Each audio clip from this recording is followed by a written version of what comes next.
Sigurður Torfi. Sæll og blessaður. Það er svo sæl. Heyrðu, hvað stendur hér til? Hérna erum við með járninganámskeið í gangi. Já. Og við erum með hérna sænskan járningameistara sem er búinn að vera að kenna okkur. Við vorum í gær og vorum að smíða mikið með heitar skeifur. Já.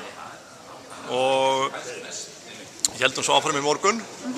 Og akkurat sem í gangi núna, það er svona bara áframhald á námskeiðinu. Já. Og við viljum aðeins að sýna hvað við vorum að gera og hvað við höfum verið að hugsa. Já. Hvað er svona nýjast undir sólinni í þessum bransa? Þetta er nú reyndar, sko, flestir hérna af þessum strákum sem við verið hérna, þeir eru ekki vanir að vera með heitt járn. Nei. Þannig þetta er alveg nýtt fyrir mörgum hérna núna. Já. En hverju munar þetta? Er þetta eitthvað sem er líklegt að ryðja sig til rúms hérna á Íslandi eða hvað heldur þú um það? Já, örugglega einhverju marki. Menn eru svolítið eftir þetta margir hverjir mjög áhugasamir að halda áfram. Já. Og fundu til þess í gær hvað þetta er miklu léttar bæði fyrir skrokkina á okkur sjálfum og eins hvernig maður getur unnið skeifundar miklu nákvæmar með hitanum. Já. Og segðu mér nú sko muninn fyrir þá sem ekki vita? Hvað eru menn að spara sig með því að hita skeifur? Þú ert sko aflið sem þú notar sjálfur í að slá til skeifuna. Það er svo margfalt minna sem og þú getur sem sagt gert mun meira. Þú getur náð skeifunni nákvæmlega eins og hófurinn er. Já. Þú getur breytt skeifunni á alla vegu. Já. Án þess að vera kannski að vera með slíparokki eða þá sjóða á þær. Og síðan þegar skeifan er brenda og það hefur vissa kosti, þá kemur alveg akkurat sæti fyrir skeifuna. Já. Og hún bæði tollir betur á. Já. Og eins þá er þetta að loka þetta sárinu sem hún raspar. Já. Þannig að þetta er betra á allan hátt. Þetta er vissu leyti betra. Já. Og þetta er svona plús það hvað þetta er í raun léttari vinnubrögð. Já. En hvað nú er alltaf hlýtur að vera tísku straumar í þessari grein eins og öðrum, er eitthvað svona nýtt varðandi skeifur eða fyllefni eða fleiga eða botna eða eitthvað svona sem það er? Nei, við höfum nú verið núna mest að svona prenta einhverjum mönnum að svona bara einföld svona grunn eða basic járning. Já. Það er raun það besta fyrir hestinn. Já. Og menn eiga nú svona frekar að hugsa járningana frá sjónarmiði hestsins heldur en kannski að búa eitthvað til. Já, já. En auðvitað getum við hjálpað hestunum mikið og með járningur, með að nota aðeins þyngri skeifur. Höldum hófunum kannski aðeins lengri á framann. En það sem upp að virka vissu marki kannski sem það eru alls konar efni sem maður sér fjöðrun og til alls konar fylliefni sem að bæði styðja við, gefa fjöðrun og hlífa hestinum. Þetta getur breytt mjög sárfættum hesti að geta unnið. Er þetta öflugt félag, Járningamannafélag Íslands? Eru þetta margir félagsmenn? Já, það eru nú eitthvað 90 félagsmenn í félaginu. Já.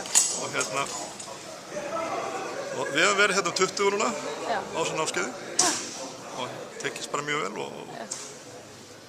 Og þetta er svona fastur liður einu svona árið, eða ekki? Jú, þetta er það sem er stefnum, við verðum með fastan lið. Við vorum með þetta fyrst í fyrra. Járningakeppnin sjálf sem verður núna eftir. Já, Íslands mótið. Já, það er haldið núna í 4. sinn. Já. Og þetta er annað sinn sem við í raun stöndum sjálfir bara með þetta sem sérstakann viðburð. Já. Fyrstu 2 árin þá hengdum við þetta við aðra viðburði. Já. En núna erum við svona einblínu bara á járningunum. Já. Þannig að það verður spennandi að sjá. Já, það var ekki hann Högni sem vann þetta síðast? Högni Sturluson, hann er... Já, er hann mættur aftur? Hann er mættur og ætlar að verja til núna. Já, það verður spennandi að fylgjast með því. Hún verður veitt hörkeppni. Já, eflaust. Það verður hreint sko, við gefum þetta ekkert eftir alveg. Það verður harpari. Já. Við fylgjast með þessu, takk fyrir spjallið. Já, það er gaman. Jæja, Erlendur Árnason, járningamaður, með meiru. Hvernig stemming í hópnum fyrir keppnina á eftir? Járningakeppnina? Já. Já, ég vona það. Ég veit ekki hversu margir taka þátt en ég vona bara að verði einhverjir. Mér skildist að þú ætlar að vera í 3. sæti. Já, þetta er búið að halda þetta 3 svar Já. og ég hef alltaf vorið í 3. sæti. Siggi Þórður sagði reynda 4 sinnum, þú hefur þá ekki verið með hann í 1. skipti. Nú, ok. Nei, sennilega hef ég mistað því. Já. En spurning hvort ég verði núna 4 sinnum 4. Já. En það væri fullt. Já. Það er ekki markmiðið þannig. Nei, það ætlar að stefnir á 1. sæti en yfir sáttur við 3. sæti. Já, má segja það. Út og við. Já, má segja það. Já.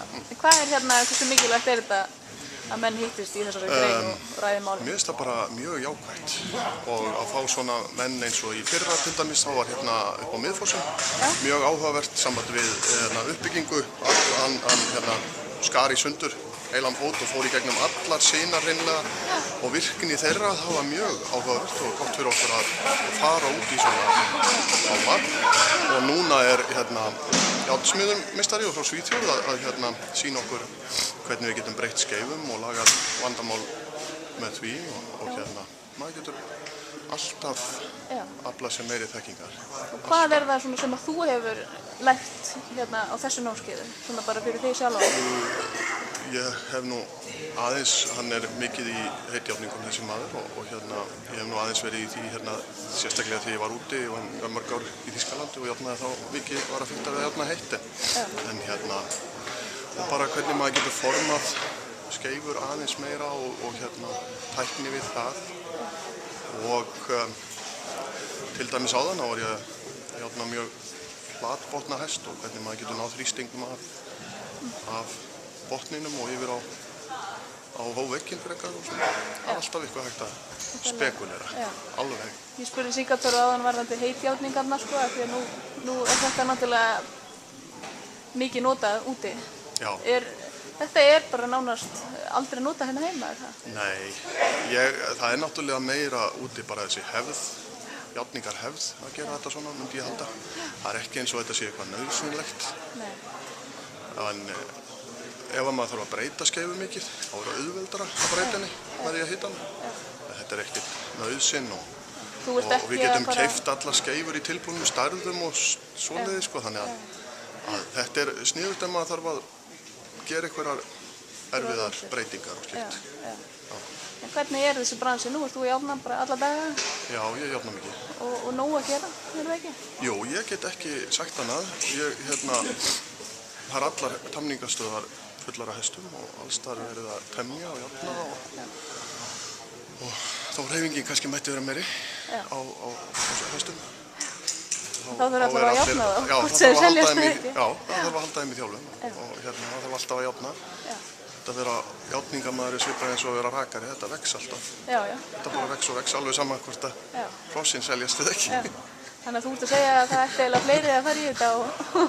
Já, það hefur verið þannig undanfarin ár finnst mér að það hafi frekar verið fáir járningamenn á markaðnum en já, ég hef allavega ekki undan eina kvarta varðandi það. Það hafa ekkert að gera. Já. Ég vil ekki truflaða meira, Elli. Gangiði vel og eftir. Ég er bara að vona og lendir annarkvæmst í 3. sæti og ofar. Takk. Takk fyrir spjallið.